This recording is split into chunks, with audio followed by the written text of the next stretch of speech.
Hello guys, welcome to our channel. నేను మీ అంకిత్ తేజ. ప్రస్తుతం మనతో పాటు సీనియర్ జర్నలిస్ట్ నాము బాలాజీ గారు ఉన్నారు. నమస్తే సార్. మాజీ ముఖ్యమంత్రి జగన్మోహన్ రెడ్డి గారు 2 వారాల నుంచి బెంగళూరు వెళ్ళి వస్తున్నారంటూ కూడా బయట వార్తల్లో వచ్చినాయి.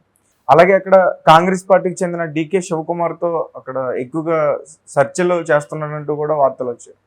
సో దీనిపైన ఎట్లా స్పందిస్తారు? జగన్ కొంత హార్డ్గానే ఉంది. 2 వారాల్లో రెండోసారి బెంగళూరు వెళ్తున్నాడు. ఈరోజు యాక్చువల్గా ఈ రోజు నుంచి ప్రజా దర్బార్ కండక్ట్ చేస్తారని దానికి తగిన ఏర్పాట్లన్నీ కూడా చేసుకున్నారు.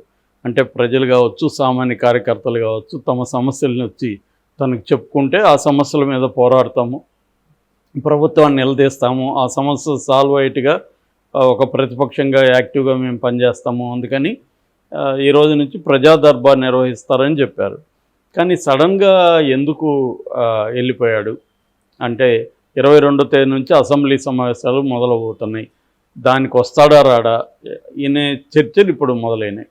సో బెంగళూరులో ఏముంది, బెంగళూరులో ఆయన ఉండాల్సిన అవసరమే ఉంది అక్కడ అంటే దానికి సమాధానం ఏమీ కనిపించలేదు.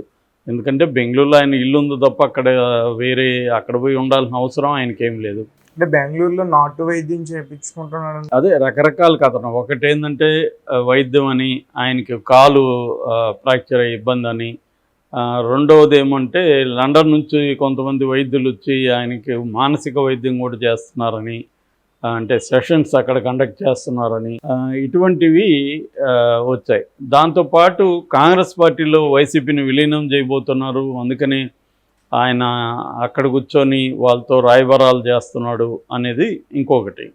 సో ఇవి ఏది కరెక్ట్ అనేది మనం అయితే చెప్పలేము. ఎందుకంటే వాళ్ళే అనౌన్స్ చేయాలి.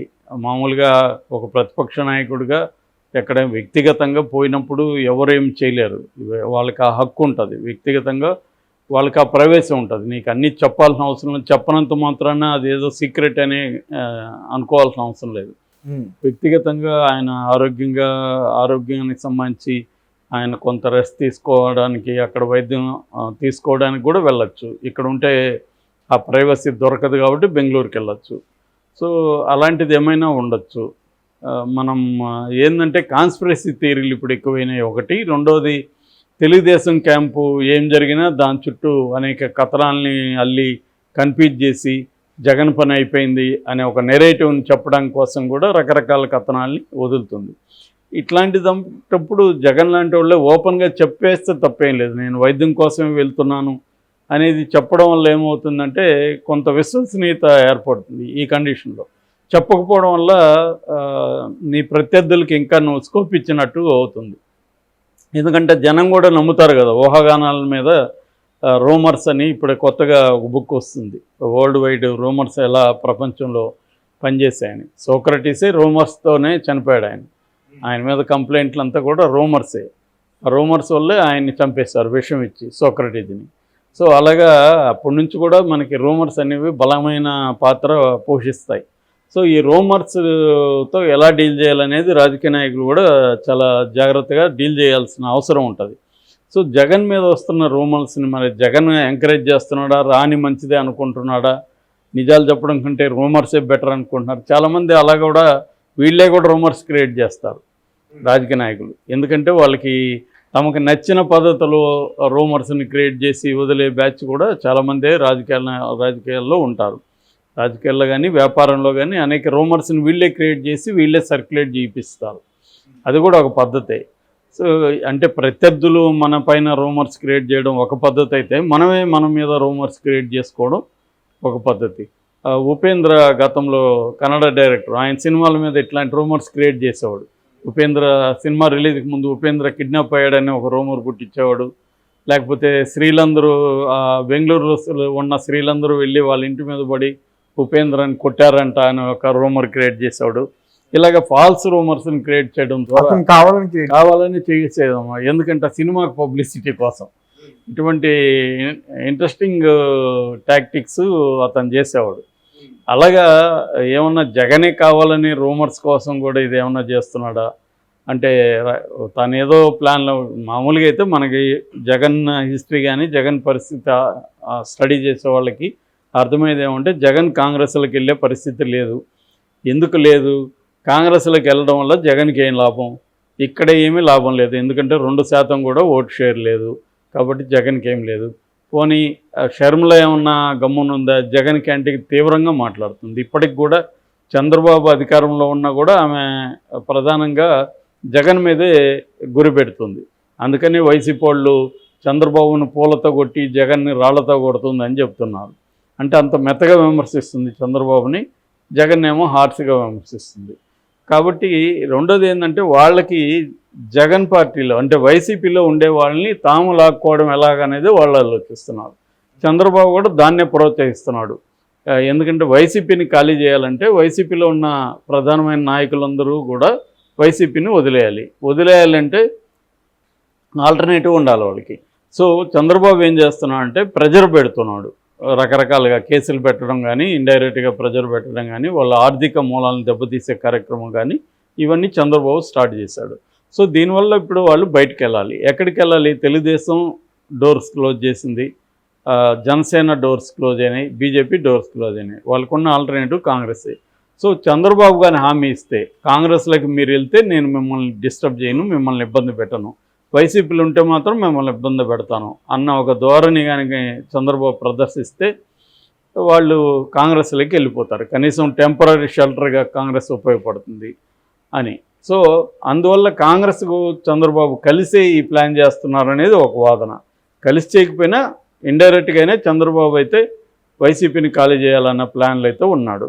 సో అందువల్ల వాళ్ళు కాంగ్రెస్లోకి వెళ్తారు. సో కాంగ్రెస్లోకి వెళ్తున్నప్పుడు జగన్ పోయి కాంగ్రెస్ని ఇప్పుడు బతిమలాడుకొని కాంగ్రెస్లో తన పార్టీని కలపడము, పొత్తు పెట్టుకోవడం అనేది మీనింగ్లెస్. రెండోది ఏంటి, జగన్కి ఇప్పుడు మోడీ అవసరం ఉంది కాంగ్రెస్ కంటే కూడా.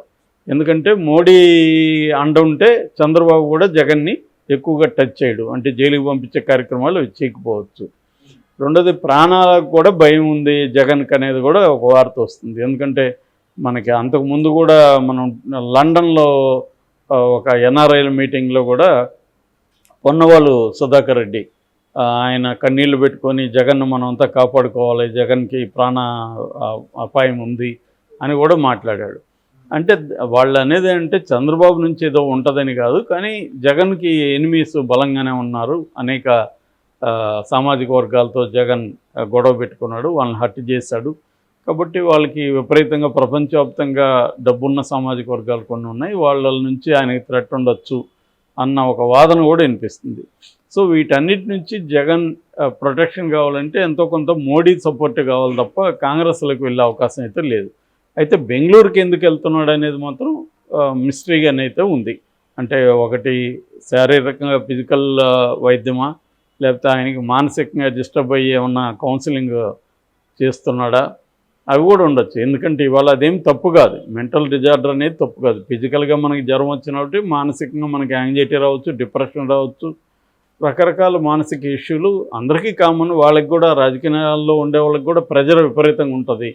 తనకి ఇప్పుడు విపరీతమైన ప్రెజర్ ఉంటుంది. ఎందుకంటే ఈ 5 ఏళ్ళు ఎలా సర్వైవ్ కావాలి, పార్టీని కాపాడుకోవాలి, కేసులు ఆల్రెడీ ఉన్న అక్రమాస్తుల కేసులో కన్విక్షన్ కానీ పడిపోతే ఆయన పొలిటికల్ కెరీర్ సమాప్తం, ఆయన జైల్లో ఎక్కువ కాలం కూడా ఉండాల్సి వస్తుంది.